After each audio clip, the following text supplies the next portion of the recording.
Hello everyone, it's Cheryl Millett here, and I want to say live at 5, but this is around omega information. This is the Omega Facebook page. And I want to come on today specifically talking about to the point of articles that you may or may not have read. And this has to do with supplementation of omegas. Now we know the sources I've talked about this, the sources of omegas, yes, they're supplements, but where do they come from? And there are in food, and then obviously there's the sunshine as well. So I just want to unpack the article, and by doing so, explain to you a few things so that you are more educated than the doctors, that you are more educated than the researchers or even practitioners. If you already know information about the raw seal oil, then you are, in most cases, more equipped to understand about them. If you've absorbed the information that I've been speaking about or from my website, then you will be. So here's a comment here. Now this is from 2015, but it's been years that they've been talking about this in the past before that, and you'll probably still get it come up for good reasons. Here's the title. This is Newsweek. Omega-3 supplements are a waste of money. Of course, they're going to get you with a massive headline. It's just, whew, oh, I shouldn't be buying omega-3 supplements. But let me tell you that that is not entirely true. It's mostly true. Now, I'm just going to go through this a little bit here. It's actually a short video, and as I go through it, again, I will give you some information. So consumers worldwide spend more than 30 billion a year on omega-3. Now that's more than I had put in my presentation in the last 10 years. And if that's where it is in 2016, then it is gone up. But on omega-3 products and supplements according to packaged fats. So I'm not sure if that includes products, but Consumer Market Research Company.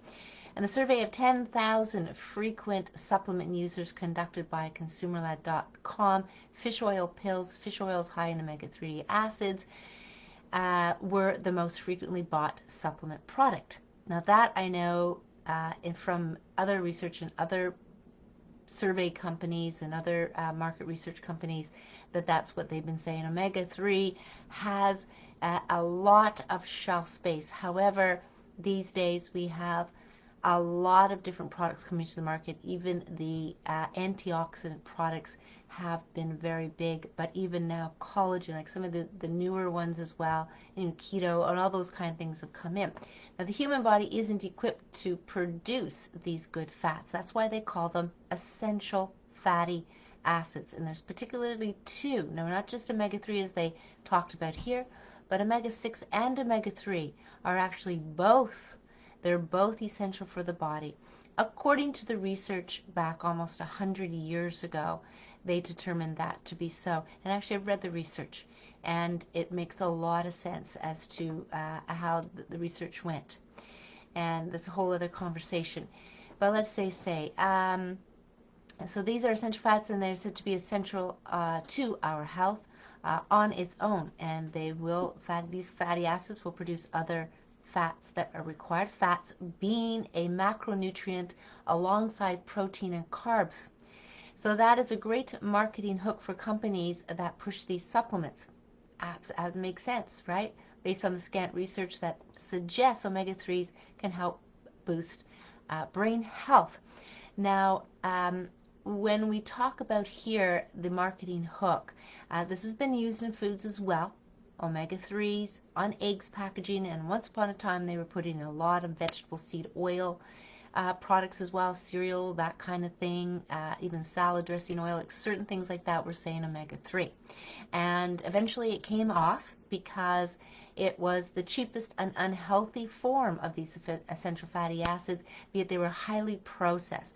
So that took a while for them to come off, but I said I'm unpacking this article for you, and you are bound to learn a number of things.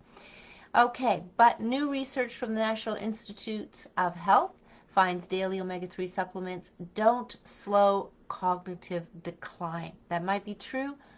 I don't know what this research is, and having read a number of research. It is important to understand how it is conducted, but I'm going to talk to the level of omega-3, and a poll I did, or a poll I continue to do with people, is to ask them, are you taking an omega supplement? Yes. Do you know how long have you been taking it? Da, da, da. Which one do you take? Do you notice anything? And I'm going to say 95%, probably even more, of the people will say they don't notice anything. And now what does that mean exactly? It means whether they notice it a symptom or not, that would come about. Better skin, or maybe they were looking to reduce inflammation. It depends on what they were looking for. Some people are not necessarily attuned or aware to the symptoms and what things are happening. I've had people take the raw seal oil for months, only for somebody to say, hey, I've noticed that my floaters have gone. And then the person goes, yeah, I used to have floaters, but they're gone. So the level of awareness is important too. Also, primarily, the omega-3 supplements that are on the market are highly, highly, highly processed. And you need the digestive function in order to convert plant, or enough of the plant. You wouldn't convert all of it or need all of it, but enough of it to what your needs are. And same with fish. So we're not plant and we're not fish. So not only does the source make a difference as to how your digestive system works, also makes a difference. So quality in the processing would also. So the results of a 5-year placebo-controlled trial, 4,000 patients, were published this week in JAMA. Now again, this is 2016. The study came about somewhat serendipitously as Dr. Emily Chu, Deputy Director of Division Epidemiology and Clinical Applications and Deputy Clinical Director at National Eye Institute, part of NIH, and we've heard that name recently, led to do with Fauci and all that, led age-related eye disease study. So I'm not going to read that a little bit, but anyway, they are doing this study on age-related macular degeneration, and one of the things that came up, she began a follow-up study to test the addition of omega-3 in the daily supplements used to slow macular degeneration, and Chu and her team realized that their study design also provided an opportunity to investigate the purported cognitive health benefits of omega-3 supplements. Now, the group of study participants were on average 72 years old. 58% of them were female, so a little bit of research information here. The researchers divided participants into 4 groups. So one quarter took 2 kinds of omegas, one took lutein, and the other, which nutrients found in leafy green vegetables, and cythin, and researchers gave the third group a combination of 2 supplements, while the last group took the placebo supplements. And placebo meaning, whether it's sugar pill, there's nothing in there really, and that's what a placebo is. Now, in this case of placebo, it probably would have to look like oil, and that would depend on which oil they chose to do, but it is in a way would have to look like fish oil. That's how they would do a placebo of that. So it wouldn't be a sugar pill, as that would be difficult to make it look like a fish oil pill. Now, Chu and her team conducted cognitive tests on participants at the start of the study, and then 2 and 4 years later. Now, follow-up tests, researchers found cognitive abilities declined at the same rate across all 4 groups. So in this case, average age 72. They didn't show to be effective. There was some decline. However, some research has shown that DHA, docosahexaenoic acid, a type of omega-3, can help clear away beta amyloid plaque in mice. Now, these sticky plaques that form in the brain are a hallmark of Alzheimer's disease. Still, Chu and her fellow researchers say more research would need to be conducted to see if the same effect could be replicated in humans. Now, that's across the board, all research. If you can do multiple, if you can do peer studies, if you can duplicate, it's duplicate a research and see if you can get the same results or you may get different ones. So that's what happens out there. So ultimately, it may be more beneficial and enjoyable to simply eat foods rich in omega-3s, such as fatty fish like salmon, herring, sardines, and mackerel. And if you listen to my video recently, you'll know that most of that fat's going to be underneath the skin or in the head. Nuts, walnuts, pecans, and macadamias, they have a ratio of various fats, some of which omega-3, walnuts being one of the highest ratio. But when you get higher omega-3 ratio to omega-6, it makes them, they oxidize actually quite quickly. And once again, the digestive system has to be able to process those plant form of omegas. Think of them as shorter chain, and they have to be elongated in order for the higher functioning that we require in the body. Say for brain health, what they find in our body. And then simply seeds, flax, and chia, that was the same as the nuts, it would apply to that. But if you are familiar with flax in particular, just to go back there, once upon a time flax was such the rage, and there was a lot of flaxseed oil being sold, but that oxidizes very, very, very quickly, and so does it for the fish. So you'll have to kind of stay in touch with some of these videos so you'll learn more of it instead of me repeating. But simply put, spend your hard-earned cash on wild salmon rather than a bottle of omega-3. Now, I don't disagree that a good source or some sources of food and whole foods and all that becomes, part of the salmon for your better health is a good thing. But understand that it is better if the skin is on, and it is better if you eat that part that's right underneath the skin. If not, and you're just eating salmon, is a fillet of salmon, and all that lovely pink stuff, the various shades of pink as depending on the salmon you get, that will actually be protein, right? It's water soluble. It's not the fat. The fat is underneath the skin.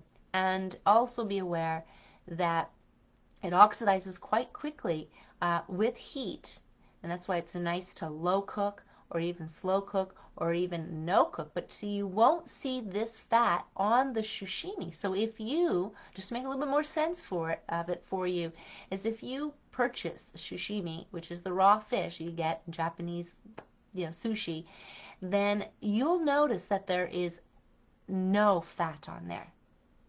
None. And that's part of that sashimi or sushi grade fish, is that it would oxidize and smell quite quickly. That is the part that oxidizes quite quickly. So let me unpack a little bit further here about this article so you're more informed, more educated, and can understand why things do work and they don't work. Now, when I did a poll, let's say, of 100 people or more regarding omegas, I asked, the one key question I asked was, what sources of omegas do you consume? Is it food? Is it supplements? And then the majority of people had said food, and that they might be thinking of the eggs. Now, the omegas in the eggs are plant form.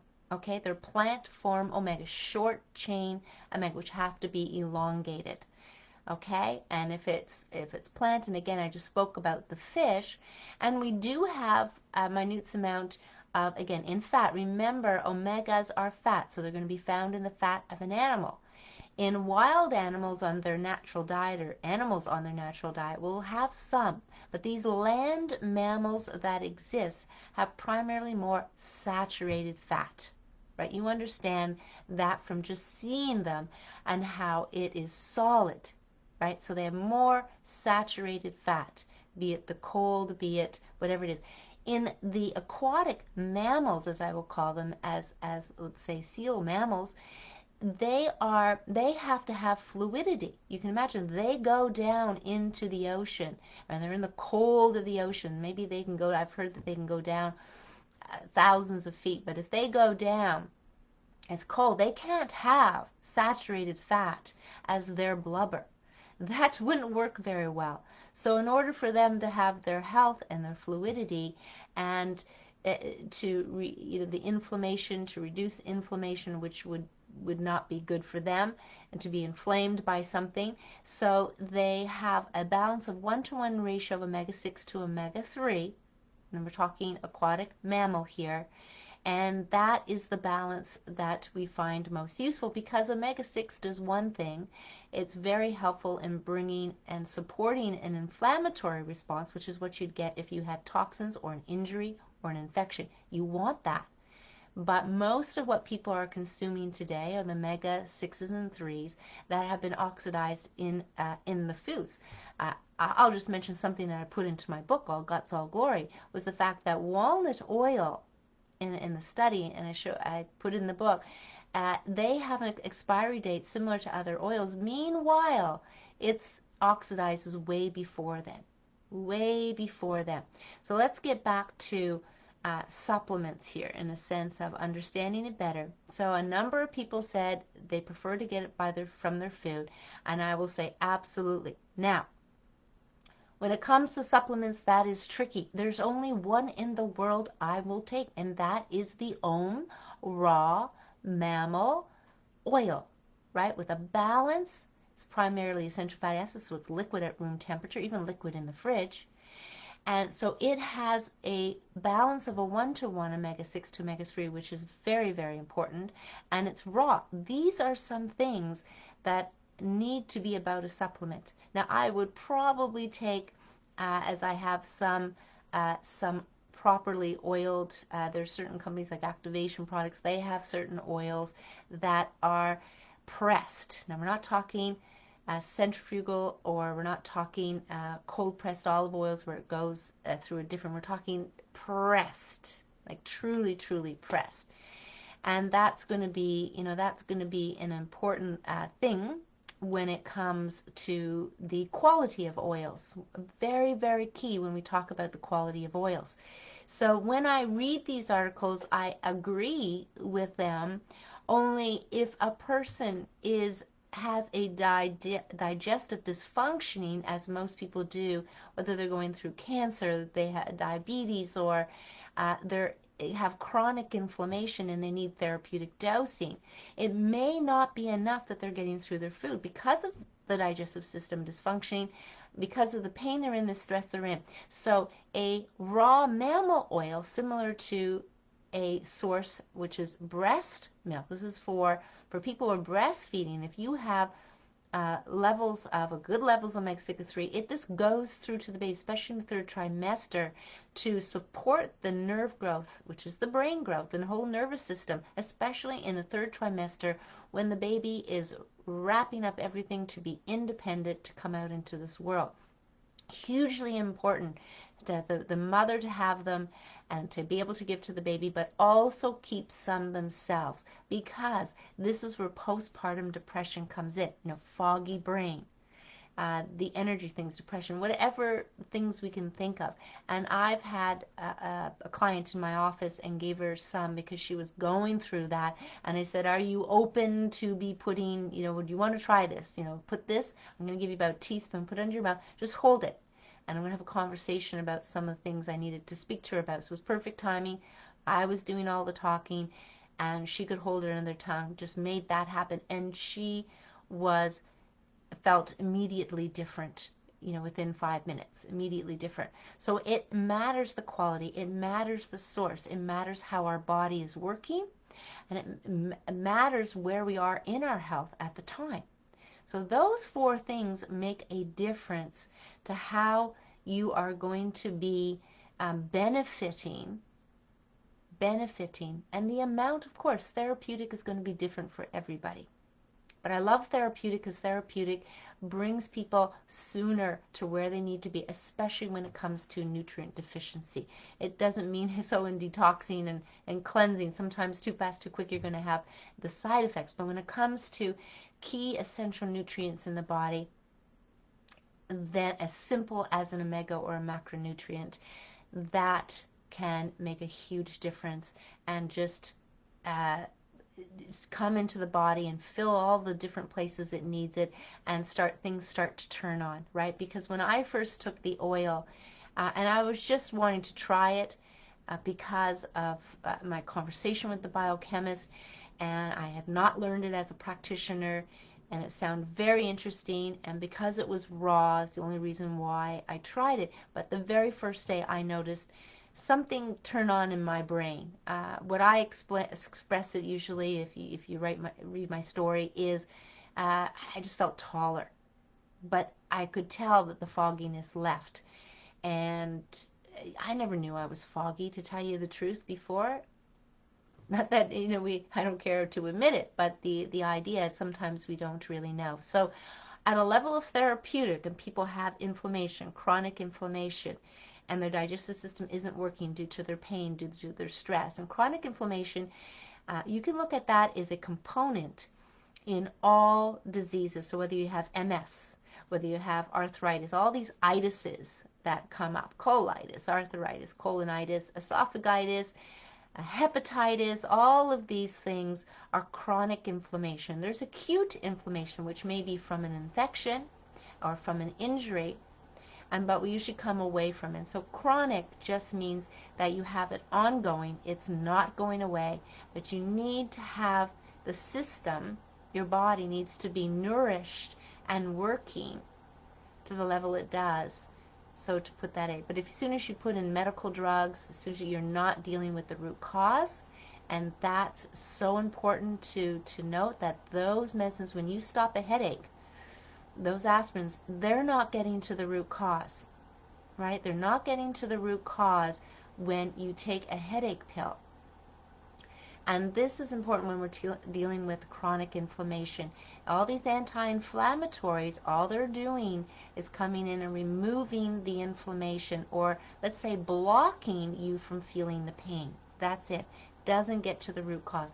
How we want to get to the root cause is, let me just, it kind of expresses very simply, the detail of the stage of disease is in my book, but simply toxins and nutritional deficiencies. Now, how you become toxic, how you become nutritional deficient is those are questions unique to everybody here. I mean, it's going to be unique.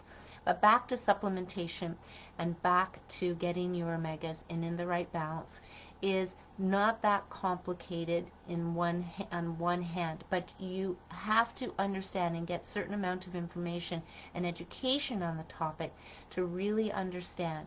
But I'll post this article down below that says don't waste your money on the supplements, and the raw seal oil is absolutely a supplement, but it's really the only supplement I would take, because most of the other things, the walnuts, I get it in walnuts. I have hemp seeds. I would have the chia seeds, and I eat the whole egg. I wouldn't eat egg powder to get my, to get the omega-3. So whole foods.